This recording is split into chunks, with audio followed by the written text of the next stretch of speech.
Welcome to the bold analysis, ladies and gentlemen. And today I want us to look at the royal lies.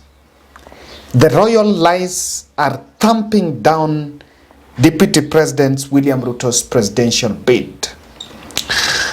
Some part, I think mid last month, I spoke to one of our subscribers here, and he brought something to my attention that Kevin, this month you'll be seeing droplets of William Ruto one after the other, and it will become very difficult for him to manage those droplets. So when I tried to ask what exactly that would mean, but he told me that Kevin, wait for, there will be two clips, two statements, two words, and to allegations and to scandals that will be coming to hamp Deputy President William Samoei Ruto. Now, true to his observation, there have been a concerted effort, a well collaborated plan to say what Kenyans need to know about Deputy President. But central to those, what is the denominator in those allegations is William Ruto's tongue. Remember when a clip was released first it started by Hassan Joho in Mombasa, when Joho was speaking about what Ruto said about the port in the 2017. Then after that, there was also another clip by Junet Mohammed, where Deputy President William Ruto wanted to slap President Uhuru Kenyatta. That clip formed a narrative of Deputy President as a man with untamed anger, and he got himself into that, went to the extent of abusing Eugene Wamalwa. Fast forward, yesterday, for the last 2 days when the president was in Nakuru, there was William Ruto's tongue was put on the spotlight by President Uhuru Kenyatta, by Matian'gi, and by Karua. And also the very night, Raphael Tuju was in Citizen TV to say that William Ruto's support to President Uhuru Kenyatta was conditional, and there was government share and monetary compensation for him to support President Uhuru Kenyatta's bid.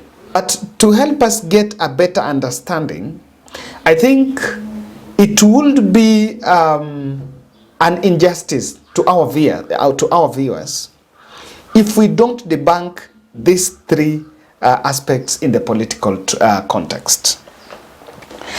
There is one narrative that this election is about the plan.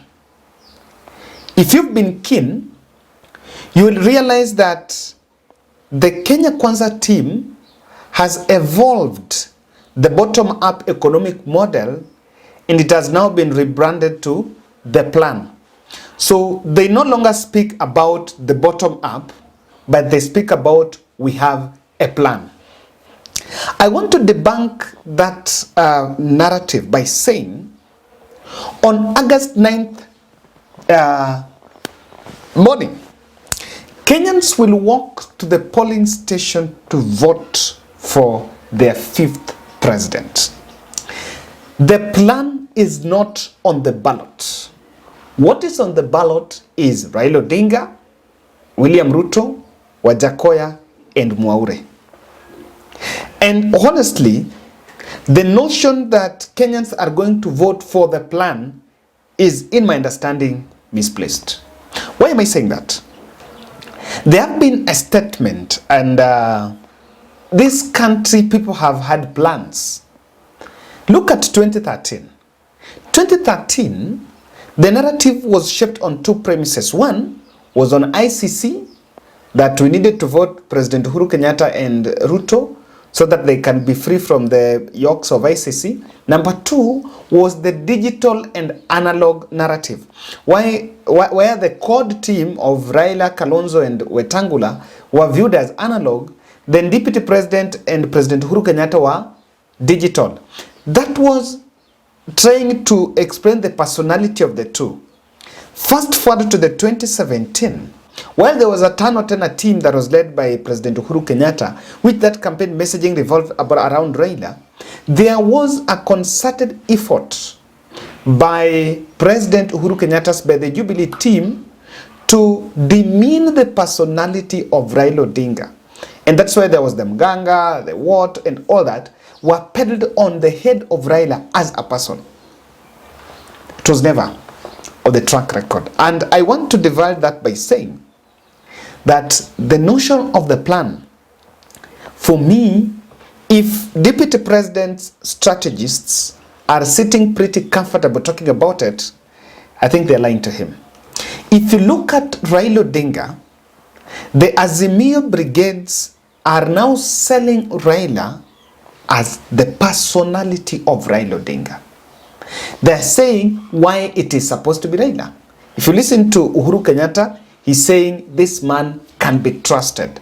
So the trust question and the plan is what Kenyans are going to measure. And trust is pegged on the personality, on that person. But the plan is on the coalition. So at the coalition level, the coalition have a plan. But what about the candidate? No one is going to vote for UDA. Someone is going to vote for William Samoei Ruto. So just on that, I wanted us first to debunk that the issue about the plan is not here. We are going to vote for personalities. Number two, the president is also being criticized to be the person blocking Ruto's way. I want to advise, give free and solicited advice, that William Ruto's enemy is his own tongue. That is the greatest enemy in his presidential bid. It's not even about President Uhuru Muigai Kenyatta. President is just blocking his way by the virtue of him being an incumbent, and he also have a right to support a particular political side, so he has decided, I'm going to support Raila, and that is him as a person. However, although the president carries himself an institution which, even if it was William Ruto who was in the position of President Uhuru Kenyatta, those institutions and the powers and the trappings of power that president have, they are given to him by the constitution. He's the head of government. So you cannot take away the trappings of power from President Uhuru Muigai Kenyatta. And I want to debunk that by saying the president, William Ruto, has told President Uhuru Kenyatta to sit aside so that I can deal with Raila. The president is not his enemy.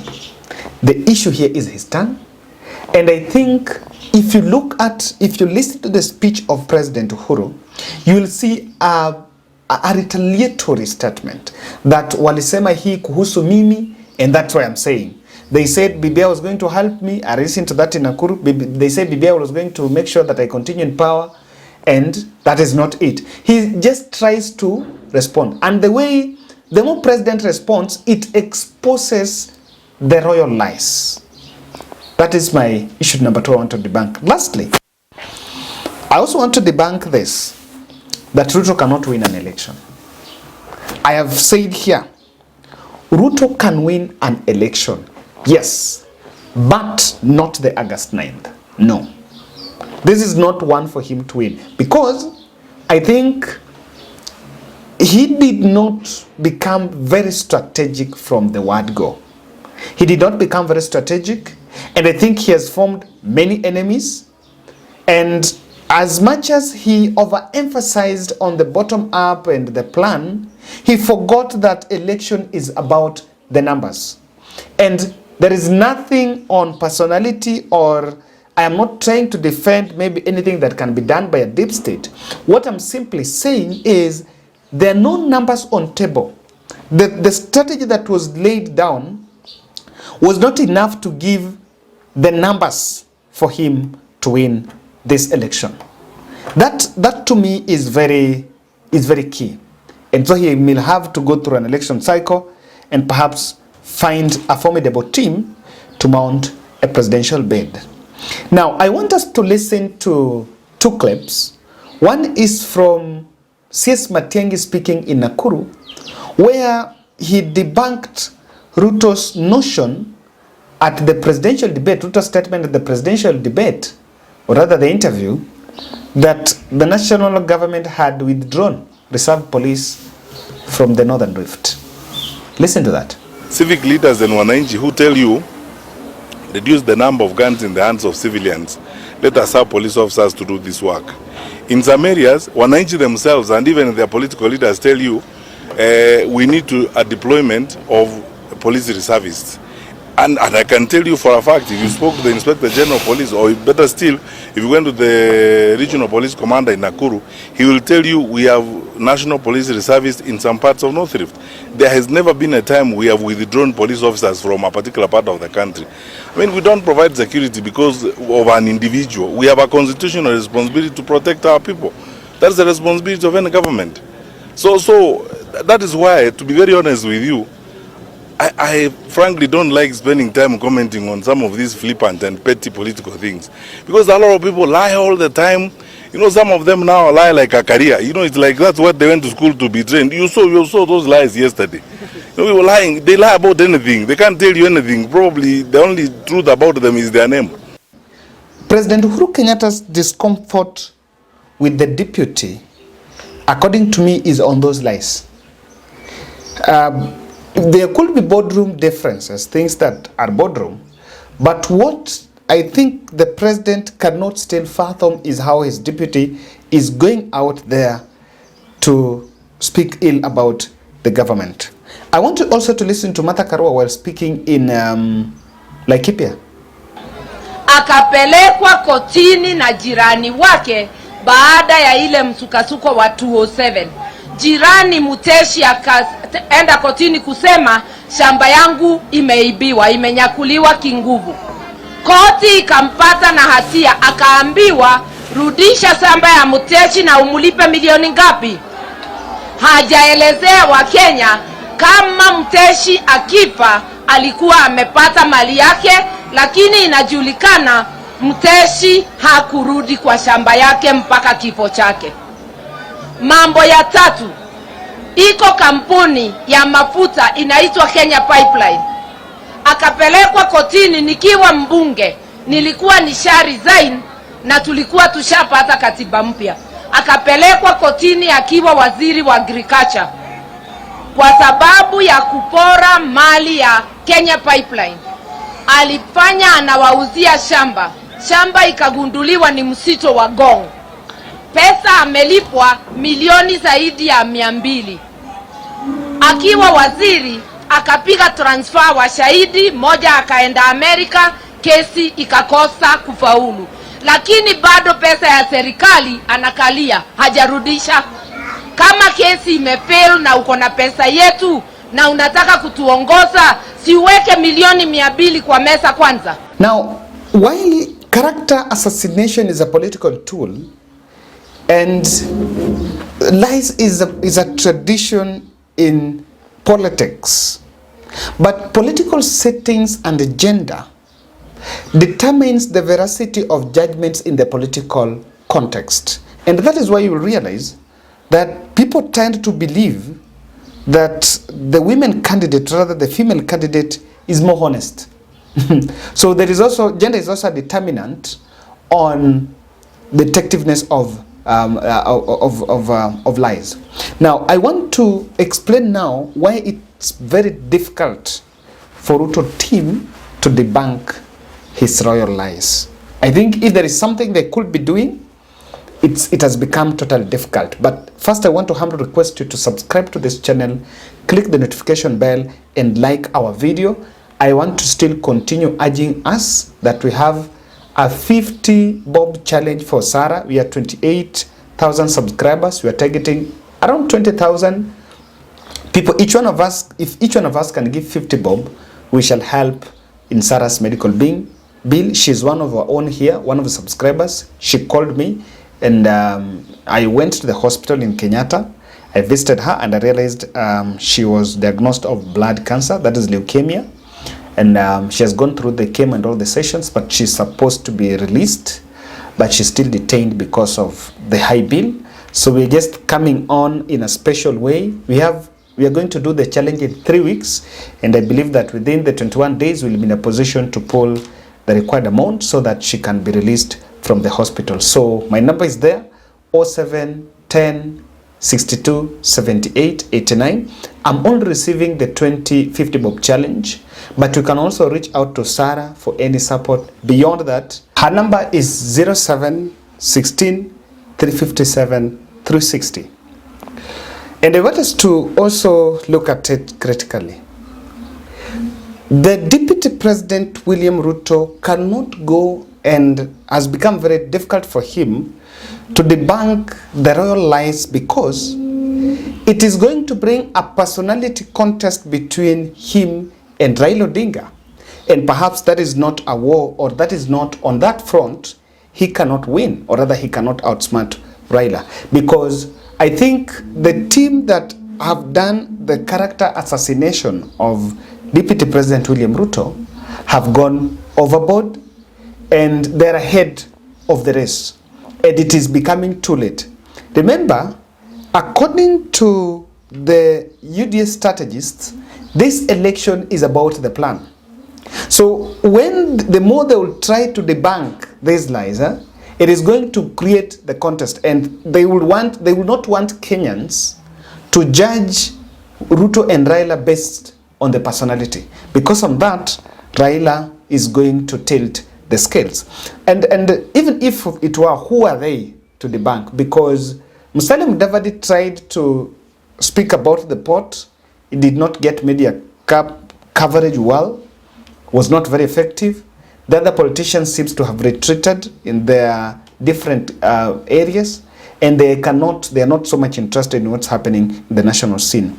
Now, debunking these lies could also mean that Ruto will be pushed to defend the Jubilee government. And that is what he doesn't want. Remember, during the presidential debate that turned interview, or rather probe, he tried his best to play the victim card. Whenever the moderators would push him to what happened in Jubilee government, either Jubilee 1, Jubilee 2, he will try to push himself to be the victim and a powerless deputy president. That is why, even though there is the issue of Aror and Kimwarer is in the public domain, and there is what the public known, he's trying to make sure that it becomes so defensive of the project, but now not defensive of government, but on him as a person. Why there was no issue about the Aror. So defending Jubilee government is a challenge to him, and that is not something that we learned to do. Lies are used to misrepresent reality. And when the public do not have a lie detective gadget in the campaign rally, someone will see that you are hiding something when he sees you lying. So this discredits message. So that is why I want to say that the sustained royal lies expose by Azimio team has exposed William Ruto and disoriented his political strategy, because he seems to be disoriented and losing the focus on what exactly can he handle. What is he going to respond to? And so he will not divert to responding to those royal lies, or rather debunking those royal lies, but then focus on the plan. The issue here is, this is discrediting the message, because watu, if you look at Twitter and Facebook, utasikia watu wakisema, huyo muongo, that liar. That has already synced, and people seems to be buying, that has sunk, and people seems to be buying that. Now, one thing you see, even if you are to debunk, who do you respond to? President Uhuru Kenyatta on the other side, Raphael Tuju is in Citizen TV, David Murathe is on some interview somewhere, Martha Karua is in the campaign rally, and Junet Mohammed is on the other side. Francis Atwell is also having some unkind words. So even if it were you and you want to debunk, how do you debunk? I think they are so much coordinated, and they are from powerful people that also wield influence. Every one of them. For example, if Ruto wants to debunk the lie, and he calls a press conference that is addressed by Kimani Ichung'wah, who will come?